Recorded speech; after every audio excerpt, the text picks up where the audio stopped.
बंटवारा कोई ऐसी वैसी फिल्म नहीं है, ये हमारा इतिहास है।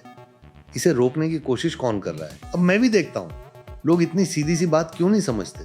इतिहास को रोक नहीं सकते, सच को जितना दबाओगे उतनी ही जोर से सामने आएगा।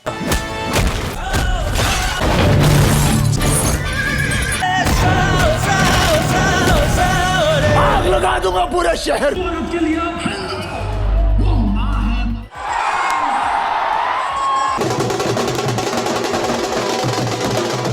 दोस्तों, आज हम बात करने वाले हैं एक ऐसे मुद्दे की जिसका रिश्ता सिर्फ एक फिल्म से नहीं है, बल्कि 59 साल पुराने एक जख्म से है, जो आज भी इस देश के दिल में कहीं ना कहीं धड़क रहा है। बंटवारा 1947। नाम सुनते ही आंखों के सामने वो मंजर आ जाता है जब एक देश दो टुकड़ों में बट गया था, जब घर उजड़ गए थे, जब रिश्ते बिखर गए थे, जब इंसानियत खून के आंसू रो रही थी। आज जब इस इतिहास पर एक फिल्म बनती है तो सवाल उठता है कि क्या हम सच देखने के लिए तैयार हैं या हम सिर्फ वही देखना चाहते हैं जो हमें पसंद है। यही वजह है कि आज बंटवारा 1947 सिर्फ एक फिल्म नहीं रही, बल्कि एक बहस बन चुकी है, एक जंग बन चुकी है सोच की, नजरिए की और सच को समझने की। दोस्तों, जैसे ही इस फिल्म का पहला पोस्टर सामने आया, सोशल मीडिया पर हंगामा मच गया। पोस्टर में एक तरफ सनी देओल खड़े थे, उनकी आंखों में दर्द था, गुस्सा था और एक अजीब सी खामोशी थी जो बहुत कुछ कह रही थी। दूसरी तरफ आमिर खान का लुक था जो बिल्कुल अलग था, सोचा हुआ था, गहरा था। लेकिन इस पोस्टर को देखते ही कुछ लोगों के दिल में आग लग गई। योगी यूथ ब्रिगेड नाम के एक संगठन ने इस फिल्म के खिलाफ मोर्चा खोल दिया। उन्होंने सड़कों पर उतरकर पोस्टर जलाए, नारे लगाए और यह तक कह दिया कि इस फिल्म को बैन कर देना चाहिए, इस फिल्म को देश में रिलीज ही नहीं होने देना चाहिए। उनका इल्जाम था कि इस फिल्म में सनी देओल ने मुसलमानों का साथ दिया है और खुद एक मुसलमान का किरदार निभाया है। उनका कहना था कि जो सनी देओल गदर में पाकिस्तान को हिलाते हुए नजर आए थे, जो बॉर्डर में हिंदुस्तान की सरहद के लिए लड़ते हुए दिखे थे, आज वही सनी देओल दूसरी तरफ खड़े कैसे हो सकते हैं। यहीं से सवाल शुरू होता है कि क्या एक एक्टर का किरदार उसकी देशभक्ति तय करता है? क्या एक अभिनेता अगर एक अलग धर्म का किरदार निभाता है तो उसकी पहचान बदल जाती है? सोशल मीडिया पर इस बात को लेकर दो धड़े बन गए। एक धड़ा वो था जो कह रहा था कि सनी देओल ने हमें निराश किया है, हमें उनसे उम्मीद थी कि वो फिर से वही पुराना स्वैग दिखाएंगे, वही 2.5 किलो का हाथ दिखाएंगे, वही हिंदुस्तान जिंदाबाद का नारा लगाएंगे। लेकिन जब ट्रेलर में उन्हें एक अलग रूप में देखा गया, एक ऐसा इंसान जो बंटवारे के दर्द को दोनों तरफ से महसूस कर रहा है, तो कुछ फैंस को लगा कि यह उनकी इमेज के खिलाफ है। उन्होंने कहा कि हमें गदर जैसा जोश चाहिए, हमें बॉर्डर जैसा जुनून चाहिए, हमें ये नया सनी देओल समझ नहीं आ रहा। लेकिन दोस्तों, दूसरा धड़ा वो था जो इस फिल्म के पीछे के सच को समझ रहा था। वो कह रहा था कि बंटवारा 1947 कोई एक्शन फिल्म नहीं है, ये कोई नारा लगाने वाली फिल्म नहीं है, ये उस दर्द की कहानी है जो 1947 में हर घर ने झेला था। इसमें हिंदू भी रोया था और मुसलमान भी रोया था, इसमें सिख भी उजड़ा था और ईसाई भी भटका था। तो अगर एक एक्टर उस दर्द को एक मुसलमान के नजरिए से दिखाता है तो इसमें गलत क्या है? क्या सच को दिखाना देश के खिलाफ होना है? क्या एक कलाकार को सिर्फ एक ही तरह के किरदार में बंद कर देना सही है? इसी बीच इस कहानी में एंट्री होती है बॉलीवुड के उस दिग्गज की जिसे लोग विलन के रूप में भी हीरो मानते हैं। जी हां, मैं बात कर रहा हूं संजय दत्त की। संजय दत्त अपने बेबाक अंदाज के लिए जाने जाते हैं। वो जो कहते हैं साफ कहते हैं, बिना डरे कहते हैं। जब उन्होंने देखा कि बंटवारा 1947 के पोस्टर जलाए जा रहे हैं, जब उन्होंने देखा कि सनी देओल और आमिर खान के खिलाफ मुर्दाबाद के नारे लग रहे हैं, तो वो चुप नहीं बैठे।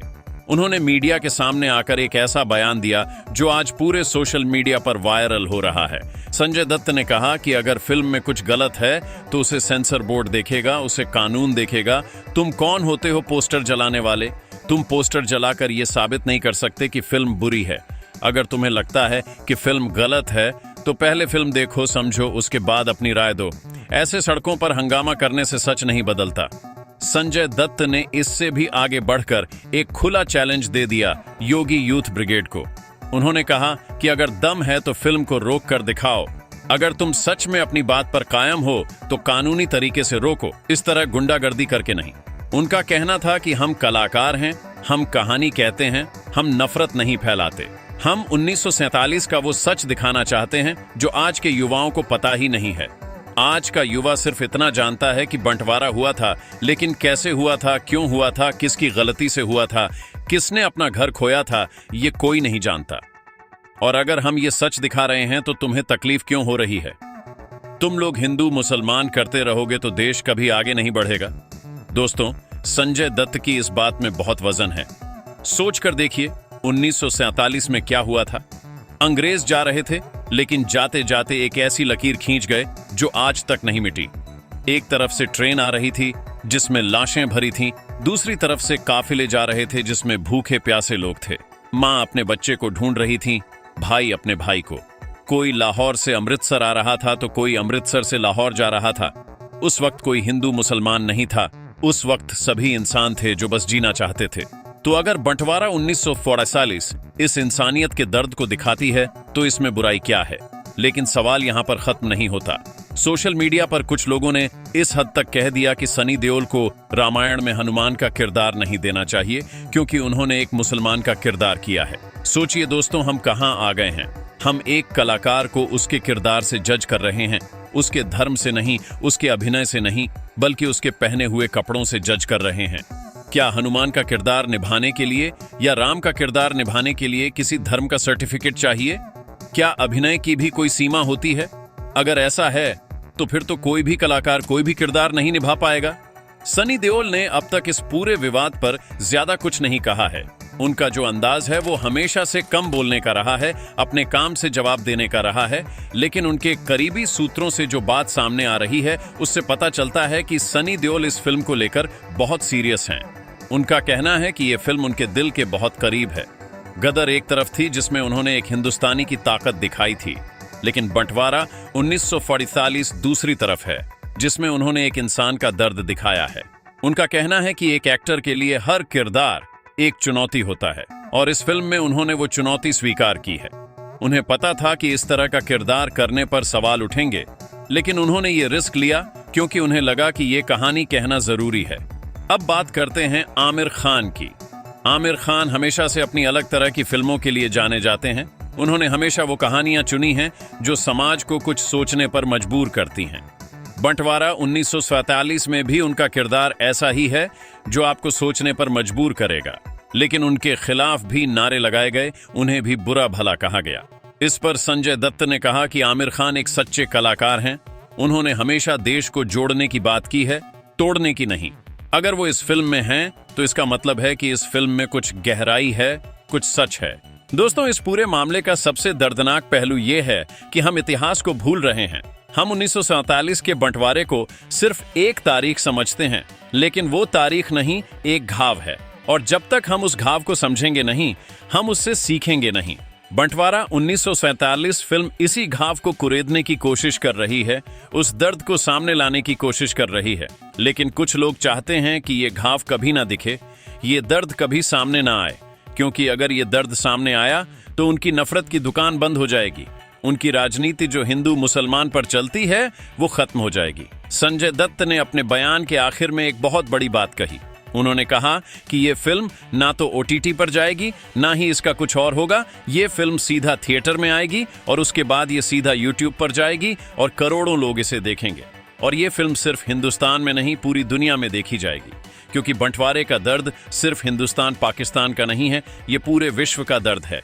जहां भी सरहद बनती है वहां दर्द बनता है, और इस फिल्म का फायदा पूरी दुनिया उठाएगी। सिर्फ हम पीछे रह जाएंगे अगर हमने इसे नफरत की नजर से देखा। दोस्तों, इसके बाद संजय दत्त मुंह मोड़कर चले गए, लेकिन उनकी कही हुई बातें आज भी गूंज रही हैं। सोशल मीडिया पर लोग उनकी बातों को शेयर कर रहे हैं, उन पर बहस कर रहे हैं। कुछ लोग उनसे सहमत हैं तो कुछ लोग उनके खिलाफ हैं। लेकिन एक बात तो तय है कि संजय दत्त ने जो कहा है वो सच के बहुत करीब है। उन्होंने ये कहा है कि अगर फैन फॉलोइंग सच्ची है तो फिल्म जरूर देखी जाएगी, और ये बात सही भी है। गदर को भी लोगों ने इसीलिए देखा था क्योंकि उसमें सच था, जज्बात था। अगर बंटवारा 1947 में भी सच होगा, जज्बात होगा, तो लोग इसे जरूर देखेंगे, चाहे कितने भी पोस्टर जला लो, कितने भी नारे लगा लो। अब सवाल आप सबसे है, आप इस पूरे विवाद को कैसे देखते हैं? क्या एक फिल्म को उसके पोस्टर से जज करना सही है? क्या एक एक्टर को उसके किरदार के हिसाब से देशभक्त या देशद्रोही कहना सही है? क्या संजय दत्त ने जो चैलेंज दिया है वो सही है? क्या योगी यूथ ब्रिगेड को इस तरह से प्रोटेस्ट करना चाहिए था या उन्हें पहले फिल्म देखनी चाहिए थी? और सबसे बड़ा सवाल, क्या हम 1947 के सच को जानने के लिए तैयार हैं या हम सिर्फ अपने अपने हिसाब से इतिहास को देखना चाहते हैं? दोस्तों, इतिहास कभी झूठ नहीं बोलता, इतिहास हमेशा सच बोलता है, बस उसे सुनने वाला चाहिए। बंटवारा 1947 हमें वही सच सुनाने की कोशिश कर रही है।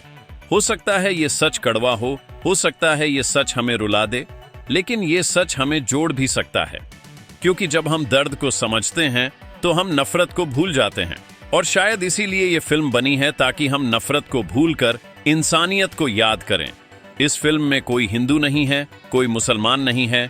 इस फिल्म में सिर्फ इंसान है जो अपना घर ढूंढ रहा है, जो अपने वतन को ढूंढ रहा है। तो दोस्तों, इस वीडियो को यहीं खत्म करते हैं, लेकिन ये बहस यहीं खत्म नहीं होती। आप अपनी राय हमें कमेंट में जरूर बताएं कि आप बंटवारा 1947 को लेकर क्या सोचते हैं। क्या आप इस फिल्म को देखना चाहेंगे या आप भी उस भीड़ का हिस्सा हैं जो बिना देखे ही फैसला कर लेती है? याद रखिए, किसी भी फिल्म को देखने से पहले उसे समझना जरूरी है, और समझने के लिए दिल बड़ा करना जरूरी है, क्योंकि छोटे दिल से बड़ा इतिहास नहीं समझा जा सकता। और 1947 का बंटवारा एक बहुत बड़ा इतिहास है जो आज भी हमसे कुछ कहना चाहता है, बस सुनने वाला चाहिए। अंत में बस इतना कहूंगा कि सनी देओल हो या आमिर खान हो या संजय दत्त हो, ये सब कलाकार हैं, और कलाकार का काम होता है कहानी कहना, सच दिखाना, जज्बात जगाना। उन्हें अपना काम करने दीजिए, उन्हें अपनी कहानी कहने दीजिए, और आप अपना काम कीजिए, सच को पहचानिए, झूठ को नकारिए और इंसानियत को अपनाइए। क्योंकि हिंदुस्तान ना तो हिंदू से बनता है ना मुसलमान से, हिंदुस्तान बनता है इंसानियत से, मोहब्बत से और एक दूसरे के दर्द को समझने से। और अगर बंटवारा 1947 हमें ये सिखा देती है तो ये फिल्म जीत गई, चाहे कितने भी प्रोटेस्ट हो जाएं, चाहे कितने भी नारे लग जाएं।